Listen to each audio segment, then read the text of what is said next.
Bienvenue dans la checklist du candidat. Dans ce podcast, notre objectif est de vous aider, candidats ou futurs candidats à l'embauche, à passer vos entretiens de recrutement dans les meilleures conditions. Simple, court et efficace. Tous nos conseils en 5 minutes pour y aller serein. La fin de l'entretien d'embauche n'est pas une étape à prendre à la légère. Ce sont peut-être même les secondes les plus décisives de votre échange avec le recruteur. Dans cet épisode, je vais vous révéler 3 astuces pour conclure en beauté vos échanges avec le recruteur et pourquoi pas marquer quelques bons points supplémentaires. Première astuce, posez quelques questions. Avant de mettre fin à l'entretien d'embauche, dans 90% des cas, le recruteur vous demandera si vous avez des questions. Ne faites pas l'impasse sur la réponse. Saisissez cette chance de reprendre la parole, histoire de terminer l'entrevue avec le message que vous souhaitez véhiculer.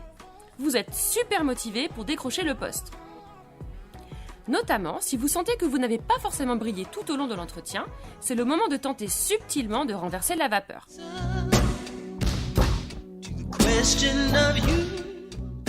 Pour ne pas sécher face au recruteur, préparez en amont de l'entretien quelques questions orientées. Attention, pas 10 questions, mais 2 ou 3 qui démontreront votre volonté de décrocher cet emploi et qui pourront donner envie au recruteur de vous rappeler. Quelques exemples de questions. Quels sont vos principaux clients ou concurrents? À qui est rattaché le poste? Quelles sont les principales difficultés du poste selon vous? Pensez-vous que mon profil soit en adéquation avec le poste? Quelles sont les prochaines étapes du processus de recrutement?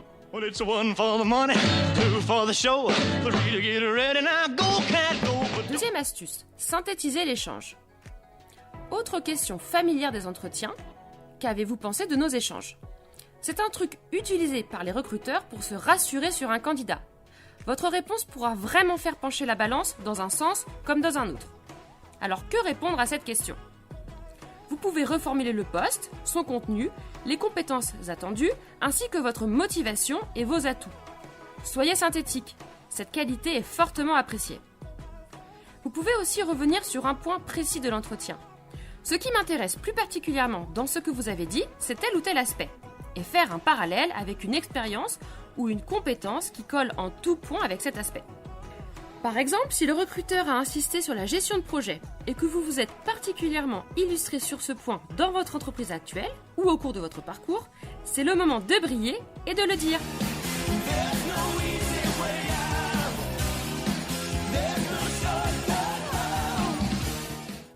Troisième astuce, soignez votre sortie. Quel est le piège de fin d'entretien? Le relâchement. Bien des candidats considèrent que l'entretien est terminé lorsque le recruteur se lève. Or, l'échange continue jusqu'à ce que les 2 interlocuteurs se séparent et certaines questions pièges ou mauvaises attitudes arrivent devant la porte de l'ascenseur.